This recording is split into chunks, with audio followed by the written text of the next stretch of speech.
आप सुन रहे हैं पॉकेट एफएम आरजे श्रेया के साथ। चैप्टर 29 बराबरी। तान्या में आए हुए इस बदलाव का क्या कारण था, ये तो आदित्य नहीं समझ पाया। बट फाइनली आदित्य को एक बात जरूर समझ में आ गई, जो स्पर्श ने उससे उस दिन कही थी। उसने उसे बताया था कि तान्या के चमक भरी आंखों वाला चेहरा अनदेखा करना बहुत। आदित्य ने आज उस बात को खुद एक्सपीरियंस किया।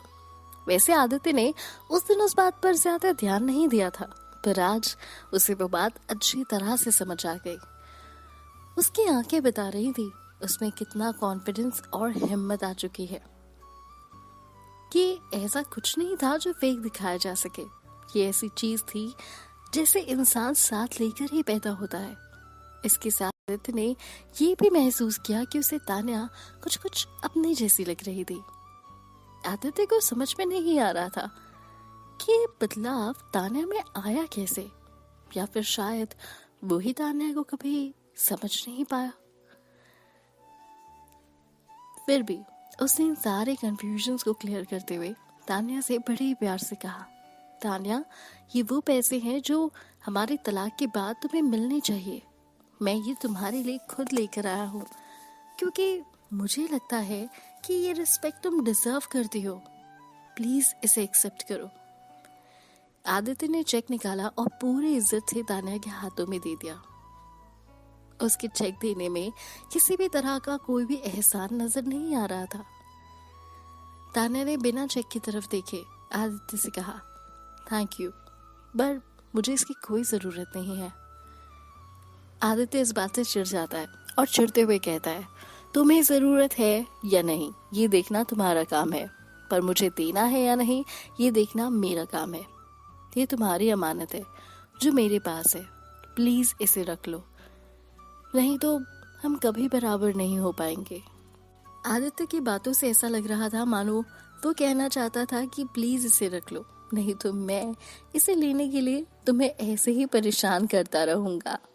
पुरानी तान्या शायद वो चेक एक्सेप्ट कर भी लेती, पर नई तान्या बिल्कुल नहीं, वो इसके सख्त खिलाफ थी। फिर भी आदित्य की सेटिस्फैक्शन के लिए तान्या ने उससे चेक ले लिया।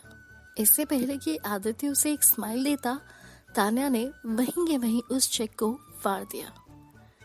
उसकी इस हरकत से वहां खड़े सभी लोग शॉक थे, और होते भी क्यों ना, आखिर वो 1 करोड़ रुपए का चेक था। उसने वो चेक बिना सोचे समझे बस यूं ही फाड़ दिया। कोई ऐसे कैसे कर सकता है? अनु को उस पर दया आ रही थी। उसने सोचा कैसी बेवकूफ लड़की है, अपने चाचा की लाइफ की परवाह भी नहीं है इसको, बस ईगो में आकर इसने 1 करोड़ रुपए का चेक फाड़ दिया। तान्या ने चेक के टुकड़े उठाए और पास में रखे हुए डस्टबिन में डाल दिए, और फिर उसने आदित्य से कहा, अब ठीक है, अब हम बराबर हैं। आदित्य की आंखें गुस्से से भर गईं। जाहिर सी बात है उसे गुस्सा आ रहा था तान्या के इस अजीब और रूड बिहेवियर पर। तान्या की इस हरकत से वो बहुत नाराज था, पर उसकी परवरिश उसको ये इजाजत नहीं दे रही थी कि वो तान्या से कुछ भी कहे।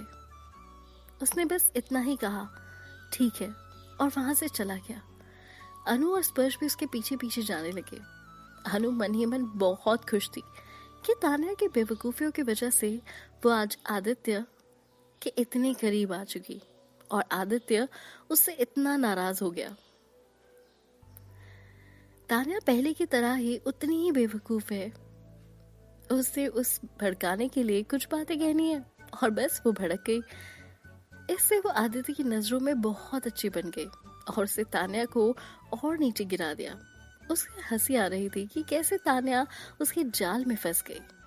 उसे लग रहा था कि वैसे तो तान्या का परिवार उसके टाइम और अटेंशन के लायक नहीं है, पर जो बदतमीजी प्रखर ने उसके साथ की है, इसका जवाब देना तो बनता है। इन्हीं सारे जाल बनाने वाले कैलकुलेशन में जैसे ही आदित्य लिफ्ट में गया, तान्या ने अपनी हरकतों से अनु को और भी ज्यादा इंस्पायर कर दिया था बदमाशियां करने के लिए। अनु ने आदित्य से कहा, कि वो तान्या को ऐसे अकेले नहीं छोड़ सकती, इसीलिए एक बार उससे मिलकर आएगी। इससे पहले कि आदित्य उसे कुछ कह पाता, अनु जा चुकी थी। ऐसा लगा मानो अनु को तान्या की बहुत चिंता है, पर ऐसा कुछ भी नहीं था। उसे तो बस प्रखर को जवाब देना था, उस बदतमीजी का जवाब जो प्रखर ने उसके साथ की थी। प्रखर और तान्या अनु को वापस आते देखकर और भी ज्यादा गुस्सा हो गए। प्रखर ने तान्या से कहा, क्या इनका तमाशा अभी खत्म नहीं हुआ जो ये फिर से आ गई? तभी अनु तान्या के पास आती है और उसे कहती है, अपना क्रेडिट कार्ड देते हुए, ये लो, तुम्हारे लिए इसका पिन इसके पीछे लिखा है, इसमें लगभग 5 लाख रुपए हैं, तुम्हारे काम आ जाएंगे। मुझे पता है तुम्हें इन पैसों की बहुत जरूरत है और तुम मेरे पैसे लेना नहीं चाहोगे, पर क्या तुम्हारी औकात क्या है, हाँ, कि तुम इसे मना कर सको? अपनी हालत देखो जरा और इसे रख लो, मानो मेरी बात।